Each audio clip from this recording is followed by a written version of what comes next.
Oke teman-teman, balik lagi di channel YouTube Anak Agung Dwi Arsana. Hari ini saya mau videoin tentang upgrade PC saya. Jadi PC ini yang sering muncul di channel YouTube saya, yaitu ini menggunakan motherboard TUF Gaming gitu kayaknya ngomongnya.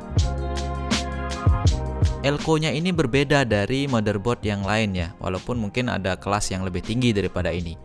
Dan ini adalah PC yang biasa saya pakai ngerender, untuk ngedit video gitu ya, atau untuk juga bikin rangkaian. Nah, untuk GPU-nya atau VGA-nya saya menggunakan yang ini. Jadi dia ada outputnya bisa sampai 4 atau 5, termasuk juga DVI-nya. Ini DisplayPort 1, DVI 1, dan HDMI-nya ada 3. Jadi monitor yang on gitu ya, ada 4 totalnya. Jadi ini Gigabyte. Saya masih pakai GTX 1050 Ti. Jadi ini masih bersih, padahal sudah 2 tahun saya pakai ya. Jadi ini dia yang saya gunakan GPU-nya. Lalu untuk media penyimpanannya saya menggunakan beberapa. Di sini ada hard disk portable, terus ada SSD yang beraneka merek ini ya. Ada Fujitsu, terus Samsung, ada Western Digital juga. Tapi yang hard drive ini saya gunakan untuk backup aja.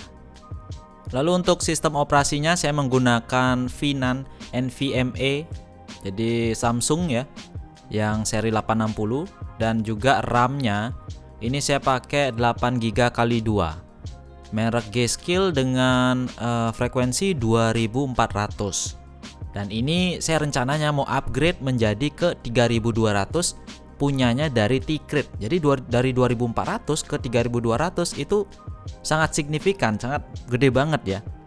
Jadi selain itu RAM ini juga ada pendinginnya teman-teman. Berbeda dengan RAM saya sebelumnya, bisa kerja dengan frekuensi tinggi, ada pendingin jadi lebih aman. Terus untuk tempat penyimpanan untuk sistem operasinya saya akan upgrade menjadi 1 tera. Dimana sebelumnya itu adalah 250, saya upgrade menjadi 1 tera dengan merek T-Crate juga. Karena di sini saya lihat gitu ya, dia speednya tinggi dan juga garansinya bisa sampai 5 tahun. Ini teman-teman lihat, up to 2100 Mbps. Jadi 2 giga transfernya per detik teman-teman. Jadi ini dia tampilan dari RAM-nya, keren banget, simple, tapi ya saya nggak terlalu suka RGB sih. Jadi ada RAM yang RGB, saya nggak terlalu suka juga sih. Jadi ini dia pendinginnya terbuat dari aluminium, dan ini harus dipasang 1 set atau 1 pasang seperti ini ya. Jadi kalau dipasang 1 nanti dia pincang fungsi dari memorinya. Dan untuk SSD-nya, NVMe-nya teman-teman bisa lihat bentuknya sama saja, cuman ini kapasitasnya jauh lebih besar dari punya saya sebelumnya, yaitu 1 tera. 1 terabyte. Jadi 1000 giga ini ukurannya sekecil ini teman-teman. Dan tampilannya juga simple banget, nggak ada tulisan macam-macam ya. Dan ini diklaim bisa sampai 2 giga, 2,1 giga per second transfernya. Terus untuk masang RAM-nya di sini saya akan pasang di slot A1 dan B1 ya. Jadi kita selingin, karena saya cuma punya 1 pasang aja. Kecuali kalau teman-teman punya 2 pasang, baru bisa dipasang di semua ini ya. Jadi maksimum ada 4 keping RAM yang bisa kita pasang di sini. Jadi pertama saya pasang dulu. Dan untuk masang RAM-nya teman-teman yang belum pernah ngerakit komputer gitu ya, ini harus sampai terdengar suara klik gitu ya. Jadi ini kita coba ulang. Kita masukkan dulu satu sisinya, lalu kita tekan satu sisinya sampai di sisi lainnya terdengar suara klik ya. Itu berarti sudah terpasang. Jadi kalau salah itu nanti bisa terbakar. Terus untuk SSD-nya ini tetap saya pasang karena nanti saya akan bandingkan kecepatannya. Jadi dari SSD saya yang Samsung saya akan bandingkan kecepatannya dengan SSD upgradean saya, yaitu T-Crate. Dan tentu juga untuk sistem operasinya saya akan menginstal ulang dan saya akan letakkan dia di T-Crate 1 terabyte-nya ini. Dan kita akan rakit lagi ulang setelah saya bersih-bersih karena sebelumnya itu berdebu banget di sirip prosesornya. Lalu untuk power supply-nya Master Watt Lite 600 watt ya. Jadi dipasang di bagian bawah casing CPU saya seperti ini. Dan selanjutnya GPU-nya saya pasang juga setelah dibersihkan. Jadi debu-debunya kita bersihin dulu karena kita akan pasang di sana SSD baru dan juga RAM baru. Jadi seperti ini dia tampilannya. RAM-nya sudah dipasang, jadi total ada 16 GB ya. 8 GB 2 keping gitu ya. Dan juga untuk SSD-nya kita sudah pasang NVMe sebanyak 2 karena kita akan membandingkan kecepatan antara si merek Samsung-nya dan juga si merek T-Crate-nya. Karena diklaim kan bisa 2,1 GB. Itu beneran nggak kayak gitu ya? Nah ini saya ada masalah juga. Jadi di CPU saya terdetek RAM-nya itu 2933 MHz, padahal yang terpasang itu 3200. Itu kenapa ya teman-teman? Mungkin ada yang tahu ya. Mungkin bisa infoin kenapa bisa kejadian seperti itu. Nah ini dia, ini untuk benchmarkingnya. Kita akan lihat hasil dari komputer saya, dan hasilnya seperti ini. Memang tidak bagus untuk gaming karena GPU-nya saya juga udah lama gitu ya. Dan prosesor kalau dilihat di sini masih bagus, masih di hijaunya ya. Dan juga untuk graphic card ini sudah merah. Mungkin karena jadul, mungkin sekarang udah ada banyak yang bagus-bagus gitu ya. Dan mungkin teman-teman bisa lihat di bagian drive-nya, T-Crate-nya benchmark-nya itu hasilnya 263%. Sedangkan Fujitsu SSD juga dia cuma dapat 84% teman-teman. Dan di sini Samsung Evo-nya itu nggak kelihatan, nanti kita akan benchmarking ulang ya. Sedangkan untuk Samsung Evo yang 850 itu cuma dapat 119. Nah untuk RAM-nya di sini, nah itu yang saya bingung. Ini ada tanda serunya, tapi rata-rata ya bagus lah di 91% kecepatannya. Ini kita coba ulang benchmarking.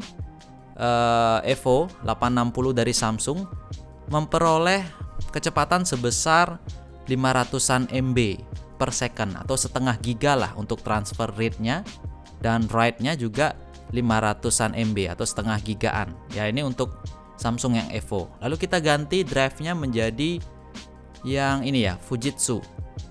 Jadi Fujitsu kita lihat transfer rate-nya berapa? Oke, sama aja 500 MB per second atau setengah giga per detik transfer untuk read-nya, untuk bacanya. Dan tulisnya sayang sekali dia malah lebih rendah ya, setengahnya malahan.